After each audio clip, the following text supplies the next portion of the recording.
when a family of 4 join their closest friend to go fishing on the Zambezi River. The outing quickly turns into a desperate fight for survival. Thrown into crocodile-infested waters, 4 of them become human live bait, while one fights for his life amongst some of Africa's deadliest predators. Oh my God. At any moment, one of us would be taken by a crocodile.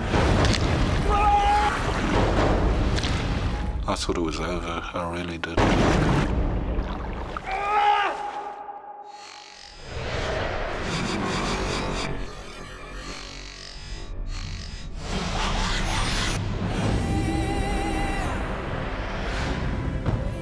Zambia, one of the wildest countries in Africa, home to the spectacular Victoria Falls.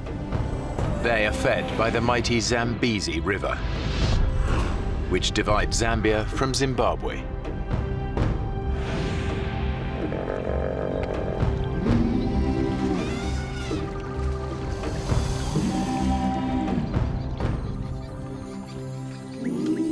It's here on one of the river's most isolated stretches that 2 friends have planned a weekend fishing trip. Arthur Taylor and Alistair Gallatley have known each other for over 25 years. Our kids have grown up together with Alistair. Basically, Alistair's part of the family. He's a very good guy in a crisis and a very good friend. We've known each other a while, We've spent a lot of time together. We go fishing a lot. Where do you want the fish bait? Usual place. As experienced safari guides, they've lived and worked alongside the Zambezi for most of their lives. Most important. Good enough. Think so? I can't wait to get on the water. Joining them are Arthur's English wife, Faye, and her parents, Clive and Brenda. They're retired teachers visiting from England. Change your mind yet? No, I think I'll just stay here and relax and read my book. Go on. They've both lived in Africa on and off over the years.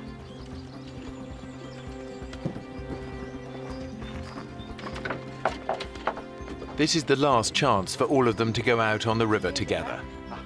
Tomorrow, Faye and Arthur have to pick up their 2 children from boarding school. But even though she spent a lot of time in the bush, Brenda isn't keen on the idea of going fishing. My mum was anxious because she doesn't really like going on the boat. And she would rather have just spent the day in camp. I'm not going to go if you don't go. If she doesn't come, the crocs will be safe. My mum is a pretty strong personality, and you certainly don't mess her around. You'll have to give me a hand in here. Because it was the last day of the holiday, she finally agreed to come with us. Okay, all aboard.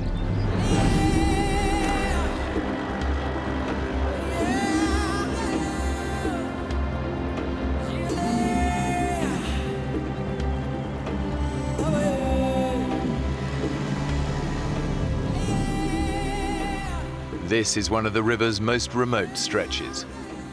The Zambezi is just a fantastic river. It's amazing, and it is so diverse. The bird life is out of this world. You see animals, bushbuck, buffalo, elephant coming down, and in the water there's the hippos everywhere, and huge crocodiles. It's just an amazing river, really is.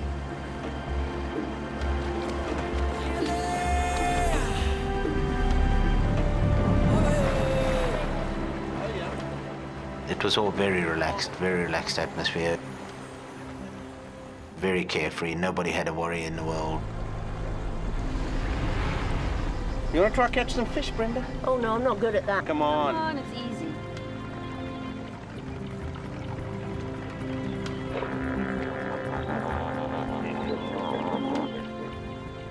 We passed so many schools of hippos, and they're all lazing around. They just look so peaceful and so placid. Most of them are in herds or groups, and then you get the few odd single males. As long as you give them a wide berth, the chances are you're not going to have any problem.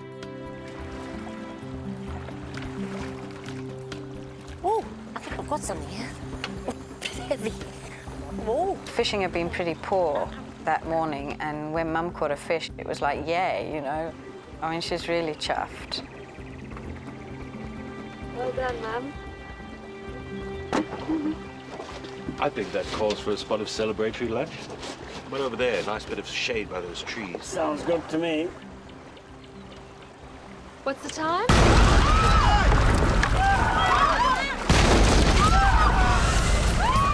There was no warning.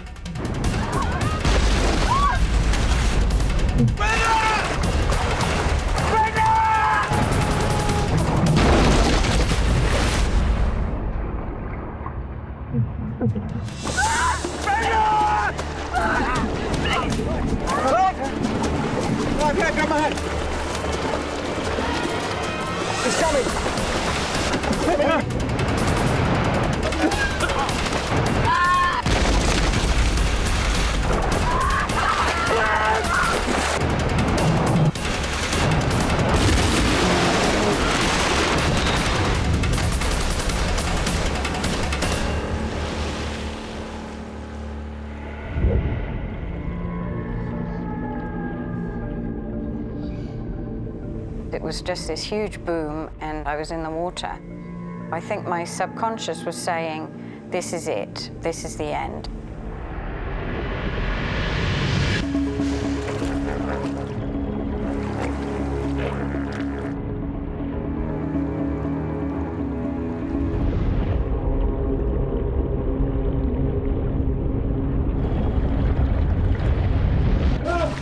It was only when I actually was pulled back to the surface and gasping for air that suddenly then the reality of what had actually happened hit me. They've survived the hippo attack, but now they're in even greater peril. They've capsized in one of the most crocodile-infested rivers in the world.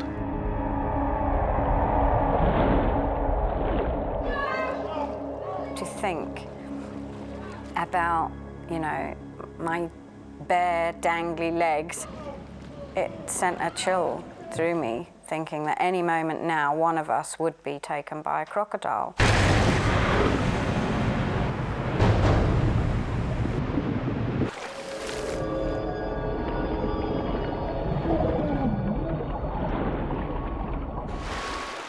Clive Kelly has watched his wife Brenda sucked under the crocodile-infested river.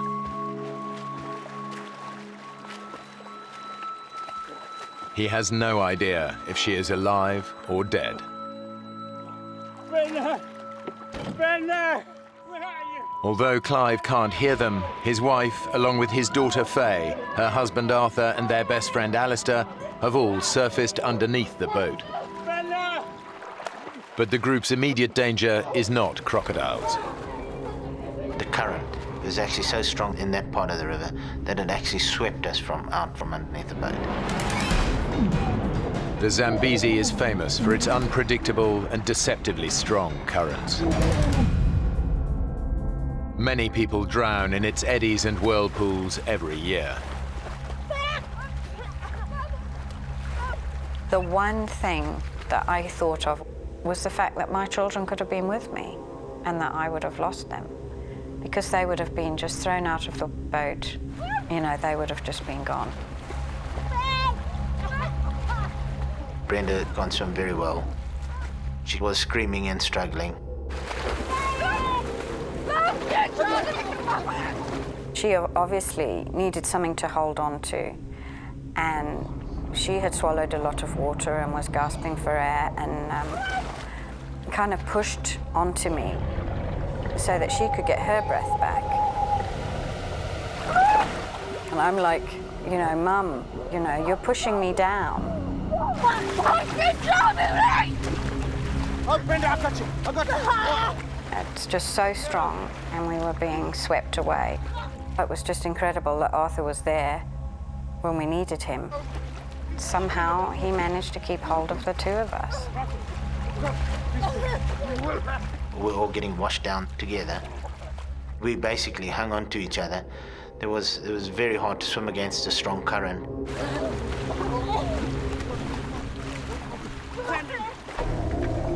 The boat has become snagged in the middle of the river. Just relax, Brenda, relax. Clive and Alistair are able to cling on to it while the current drags the others downstream. Clive and I, we couldn't do much. We sat on the front of the boat and we watched them. I had no idea where we were going. All I knew was that we were being swept away. The current was really, really strong and was just sweeping us down. We were trying to make our way to shallow waters. We knew it was our only hope of survival. Luckily, the current actually took us towards the middle of the river, which was slightly shallower. It's a sandbank. There was a submerged island.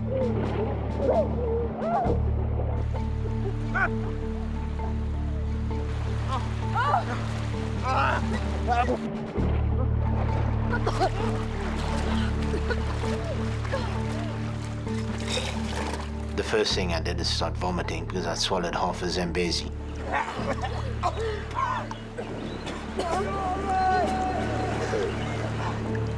Alistair has seen his friends struggle against the current.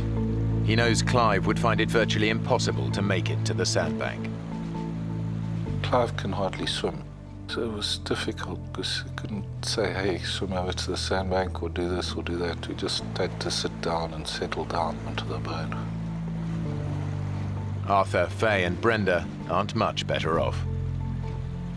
When we finally got to where we could stand, it was kind of a relief, but we knew that it was just a temporary relief.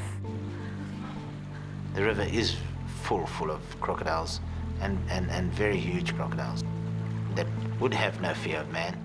And I believe most of those crocodiles in that area just look at you as a food source. So definitely there's a big chance you will be eaten. From his position on the boat, Alistair assesses the situation. The group's chances of being rescued on this remote stretch of the river are slim. He knows that every year hundreds of people die of crocodile attacks on the Zambezi. As the only single man in the group, Arthur! he takes a calculated risk. I'm going to swim to that bank and get help. Don't risk it up.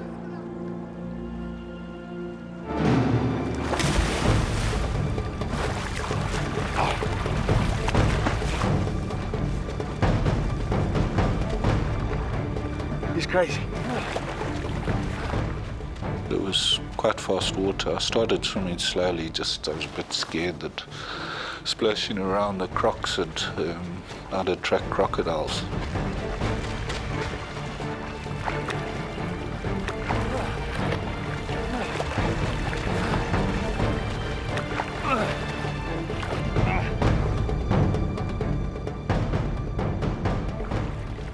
I was probably swept down 300-400 meters. I was pretty tired by then.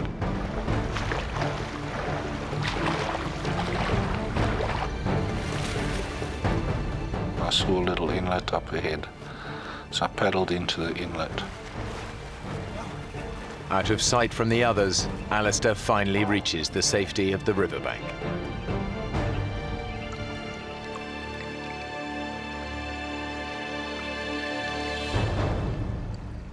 As my feet touched the ground, I looked up.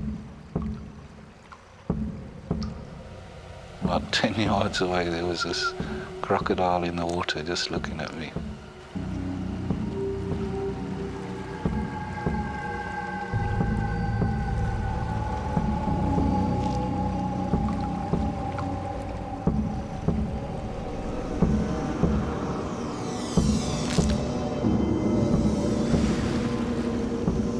It was scary. I didn't quite know what to do. I think I actually panicked. I decided the best thing to do is try go for the crocodile and maybe chase it.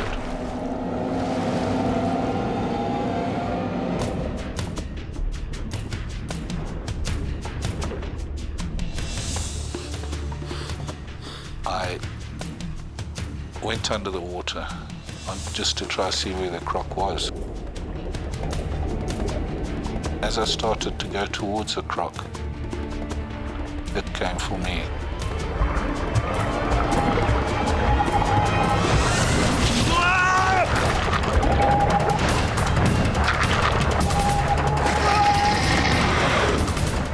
It was going for my legs, and I pushed it away with my left hand.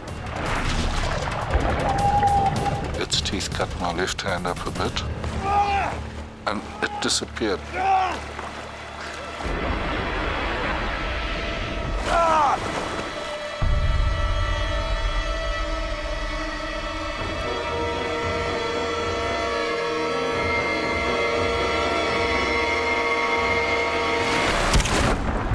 It just latched straight onto my arm.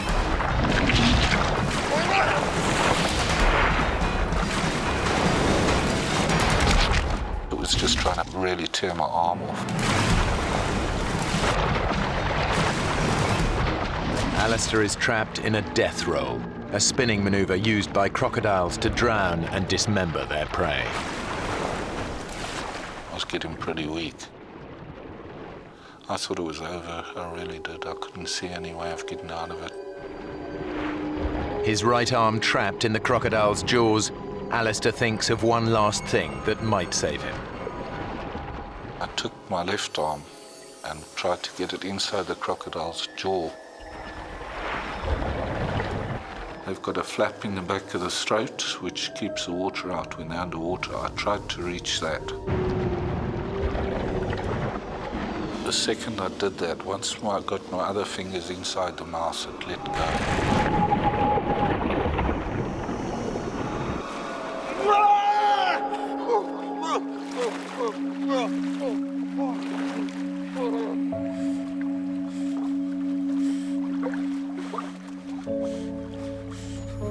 The savage attack has broken Alistair's arm in 3 places. His shoulder joint has been ripped from its socket. I was pretty scared I was going into shock. I was very weak. I lost a lot of blood.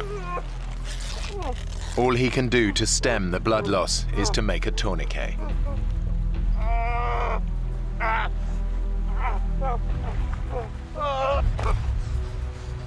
Arthur, Faye and Brenda lost sight of Alistair soon after he was swept downriver. They have no idea that he has been attacked by a crocodile. I distinctly heard him shouting, "Oh my God, oh my God." And we just thought he was exhausted and was just kind of relieved that he'd got to the other side. I've been nailed by a croc! Oh, God. It was just such a terrible feeling. We weren't sure whether he'd lost an arm or a leg or where he'd been bitten. Where? How bad? How bad are you hurt?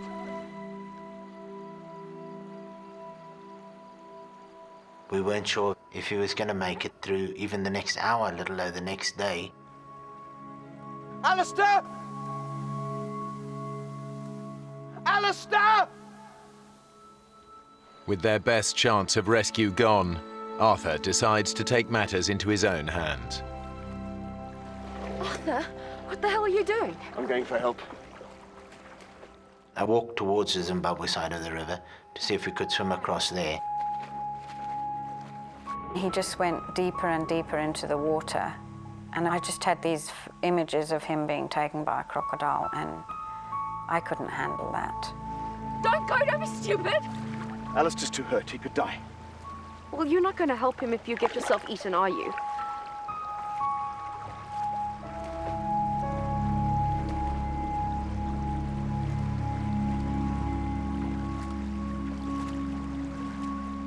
On the bank, there were several crocodiles laying there, so I wasn't about to jump in over there.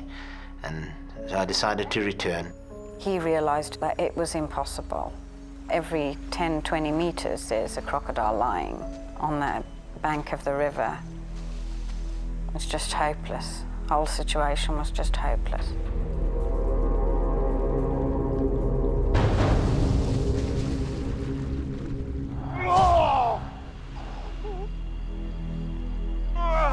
Although Alistair is clear of the water, he is still vulnerable to attack. I was worried about the croc coming back again. I wanted out of there as fast as I could.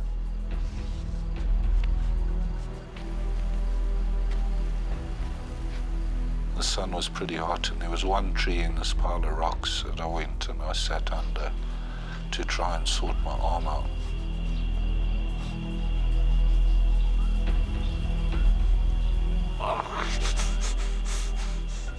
Alistair's natural painkillers are beginning to wear off.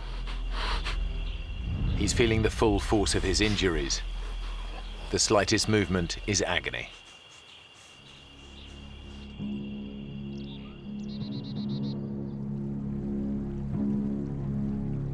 Clive is still stranded in the middle of the river. And now the boat is beginning to sink.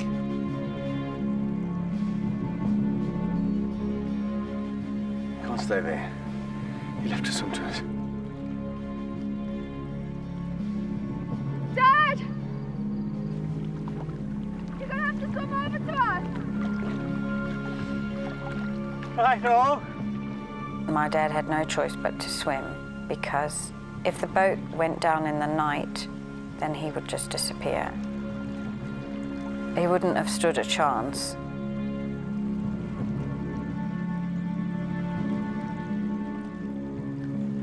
Brenda!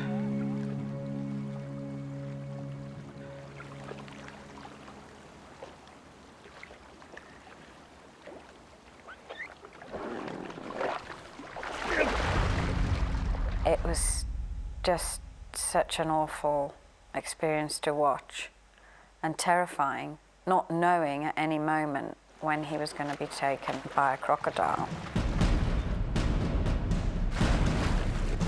Come on! And Clive also has to struggle against the erratic currents of the Zambezi. Although he was swimming as much as he could towards us, That's it, Dad! he was just going further and further away. Oh, God.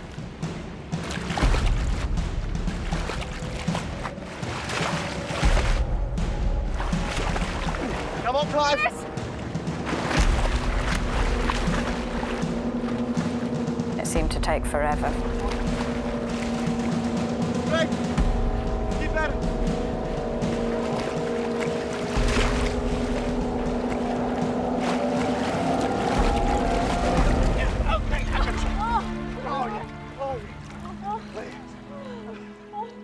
I can't tell you what a relief that was, that my dad was alive and had made it. On shore, only a few hundred yards away, Alistair's agony is intensifying. His wound is becoming a poisonous time bomb. I had nothing to wash it out with properly. The arm was full of rubbish. Alistair knows that bacteria from the crocodile's bite will have entered his bloodstream. Untreated, he could easily lose his arm to gangrene. Gangrene is pretty serious. A friend of mine, he got chewed by a lion. He got to hospital within 8 hours, but he still lost his leg. Too weak to move. If the gangrene doesn't get Alistair, the predators might.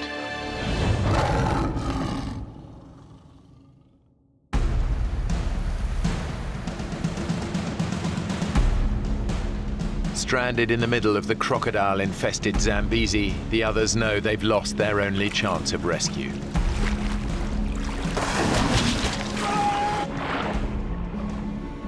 Any hope of being found before sunset is fading fast. What's in your mind?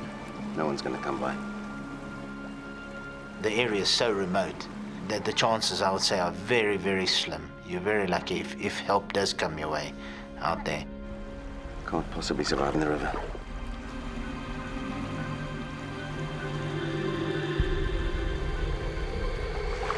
What you two whispering about? Arthur wants to swim for it. No way, we've been through this already. We've got to do something. There are too many crocs. Yeah, we can't just sit here. Arthur, wait. Arthur thought that he may try and swim towards the Zambian side, so he could see how badly Alistair was injured. But I knew that I couldn't bear him to go, that I would not be able to make it without him. Please. Maybe we could all swim together.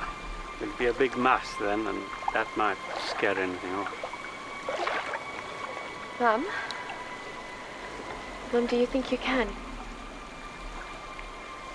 I'll try.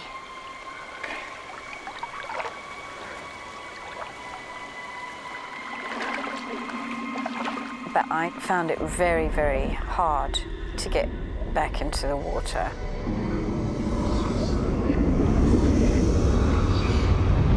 We were all so out of our element. I just freaked. No, it's no use like that. I just started to panic and said, I can't do it. I just cannot go through with this. I can't go across. Sorry. Current.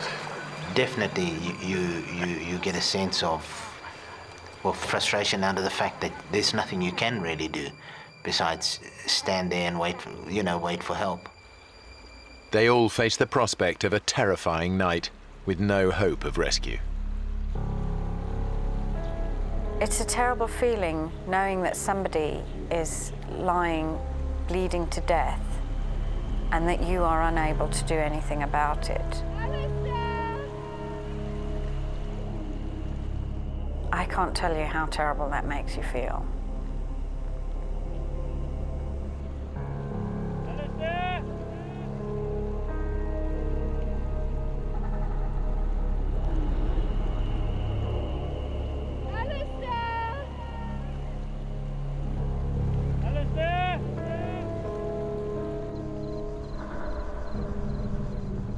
We shouted across at him until the sun started going down.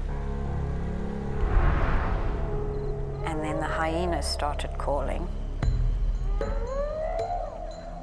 When the sun went down, we all decided not to call to Alistair. If he had called back to us, it would have just alerted any predator within range that Alistair was there.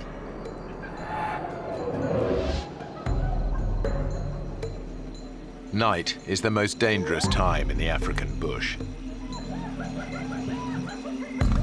Leopards, lions, and hyenas can detect the scent of blood from several miles away.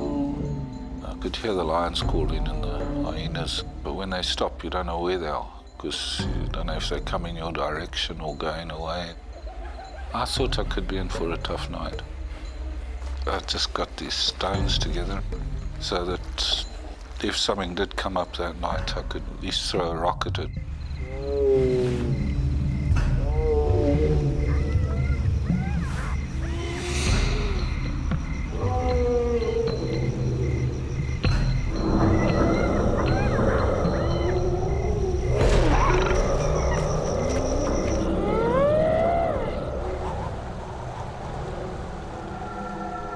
When it got really dark, the wind picked up and it really got cold.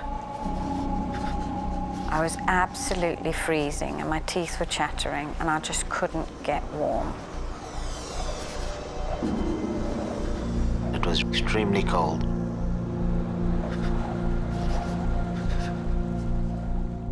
Definitely you are in extreme danger by standing in the river, because there is a very good chance that a crocodile will come and get you during the night. Let's get in a ring. We decided that we'll all huddle together. We're rolling already. Try and keep a lookout on all sides. The more sets of eyes you got looking all around you, the more chance you have of seeing a crocodile coming from behind or from the left or from the front. So we're all looking in different directions, just in case the crocodile came from another side. We were straining to see into the water. And all the time you're thinking about crocodiles. Those huge snapping jaws, gaping mouths. It was just a terrifying thought. What's that?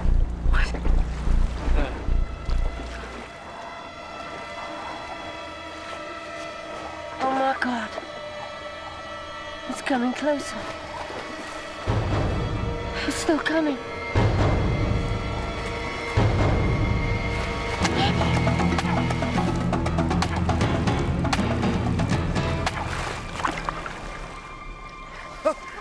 Bloody cross.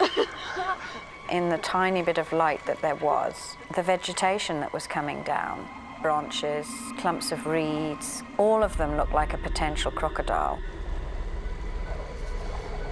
We were all very vulnerable. Yet the worst thing was not knowing what had happened to Alistair or if he was going to make it till the morning. The hyenas started coming closer. The lions moved closer. We were just worried that they would pick up the blood trail and by the morning, Alistair would be no more. I was worried I'd left a blood trail when I walked out. And I was worried something had picked that up and come following it. I was worried about the lion and hyena. There's a lot of them around the area. I heard grazing, and I looked up.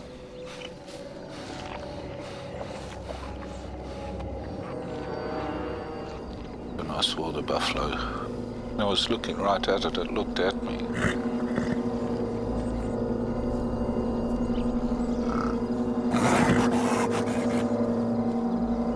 If you get into their danger zone, or they're wounded or sick, buffaloes is really pretty dangerous. Kill a lot of people every year.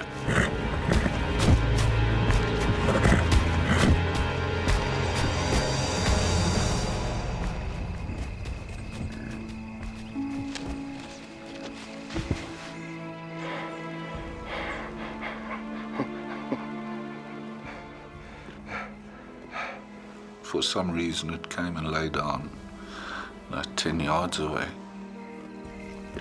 I just can't believe it happened. It's just so totally abnormal behavior. Normally they'd never do anything like that if there was a human being around. That thing lying there was just amazing. It was just like a little sentry lying there, big sentry.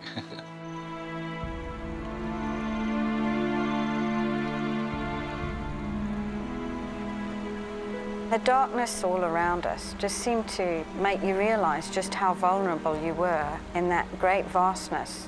You were a nothing, and things were just out of your control.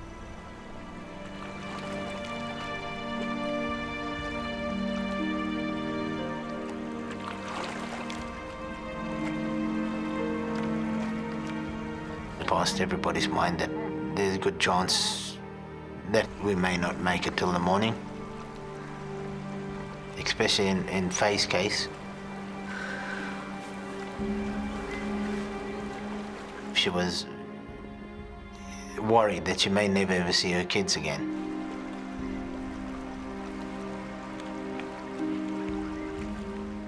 At the time, I daredn't even think, and when I did, I just went cold. It was just such a terrible experience.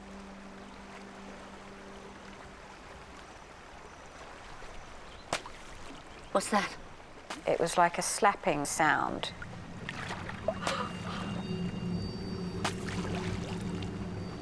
Arthur said that is a crocodile slapping its tail, and it's not far from here. You could distinctly see it was a crocodile. We could see the jagged edge of his tail as he came closer and closer.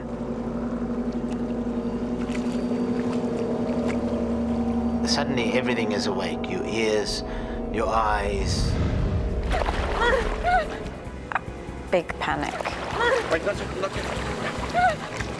When something is coming directly to you, you fear the worst. Wait, not yet.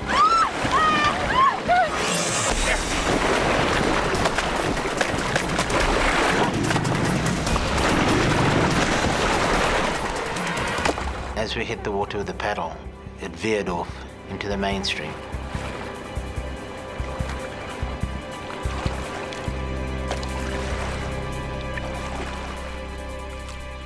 We were on tenterhooks after that, looking around in case another crocodile did come by. The pain had set in during the night. If I moved a little bit, it got pretty serious. If I stayed in one position, I was fine. Alistair knows the worst thing he could do now is fall asleep. If he does, he could slip into unconsciousness, and with wounds this serious, his body could shut down and he could be dead by morning. But he's lost a lot of blood. He can't keep himself awake.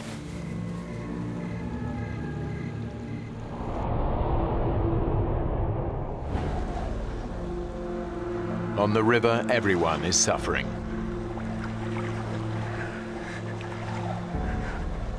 Standing for such a long period of time, we did get really tired. Our backs were aching. We were freezing cold.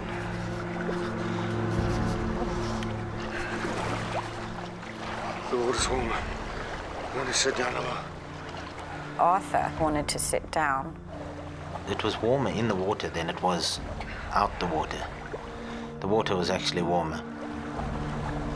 I said to him, you can't sit down because you're going to get wet and then you're going to get cold and then hypothermia.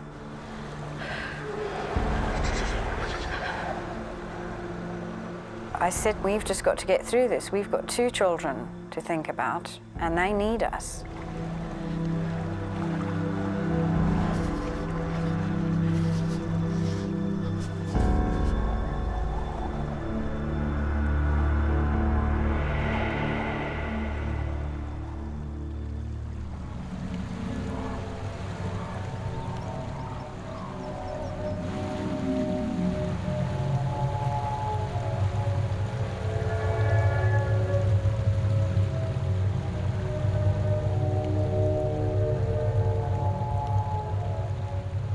When the daylight finally came, it was just such a sense of relief because we had made it through the night. But we had worried that Alistair had bled to death. I mean, we had no idea what had happened to him and how badly injured he was.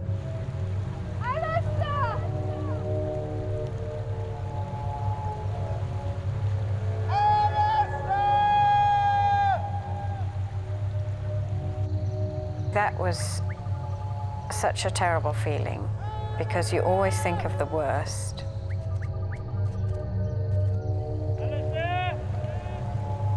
And physically and mentally, we were just exhausted.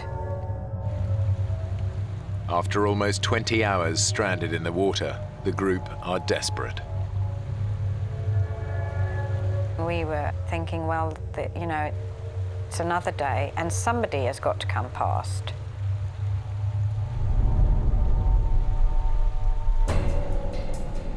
What's that? There. There. There. We saw some white dots on the horizon. They're coming this way. It looked like a white boat, and we were just thrilled. Over here! Over here! Help! Hey! This way! Over here! Turned out there were cattle egrets flying towards us. And our hopes were shattered. It was devastating. Damn it! As the birds flew off. Just felt so helpless, completely helpless.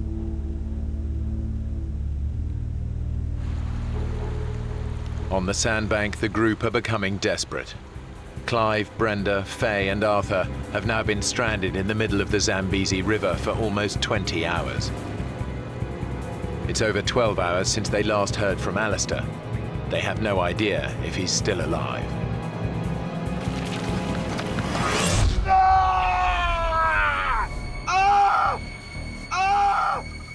There was this pain, just like needles all over the place. especially on my arm.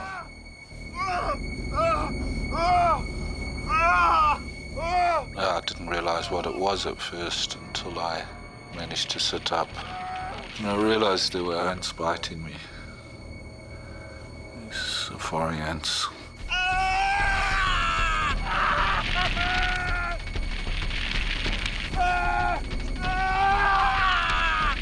Safari ants are one of the most vicious insects in the world. They've been drawn to Alistair by the scent of his blood.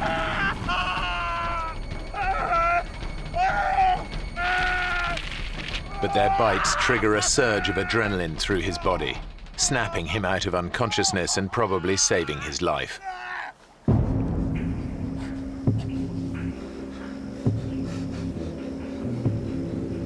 Alistair forces himself to move on. It was tough going. I couldn't stand up. I had to walk sort of bent over, using my left arm on my knee to try and keep support. Alistair realizes he's the only one who can find help for the others. But it's now 24 hours since the crocodile attack. He's lost a lot of blood. He's weak and disorientated.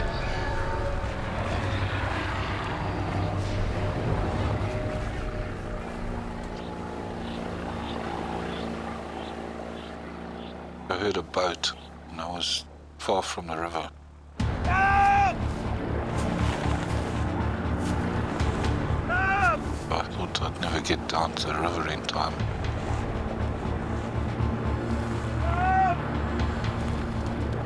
Hey!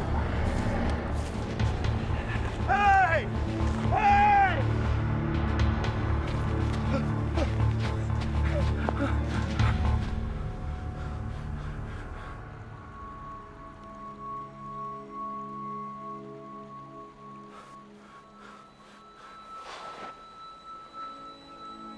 There must have been an aeroplane or something, because it definitely wasn't a boat.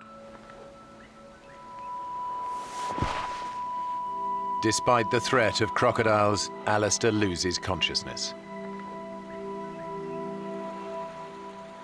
On the sandbank, the others are beginning to lose hope.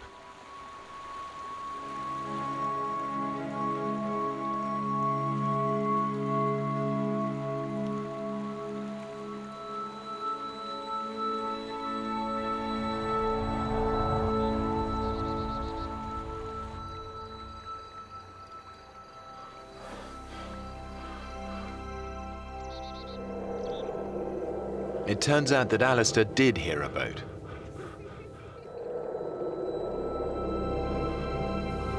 I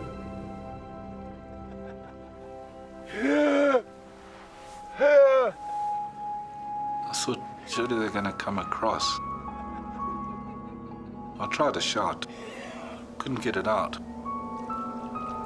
They started to move off.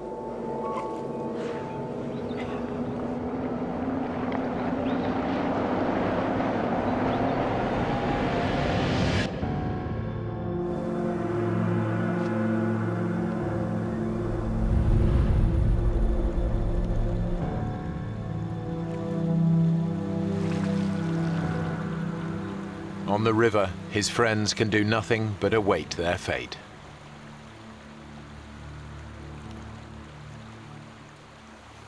Canoes. Amanda, just dance. I can see them there.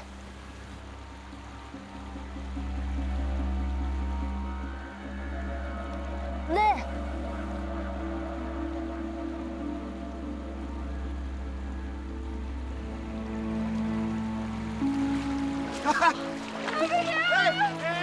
Incredibly, some canoeists have ventured this far down the river. They'd seen us and they thought, well, what strange people fishing in the middle of the river.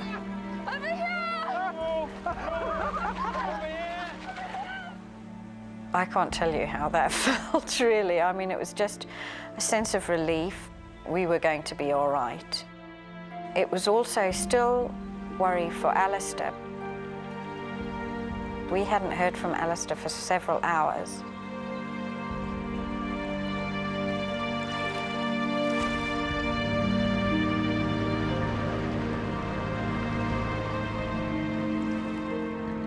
Eventually, the couple across the river spotted Alistair.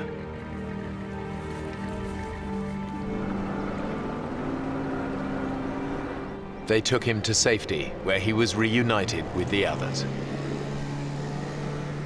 Despite his terrible injuries, surgeons were able to save Alistair's arm.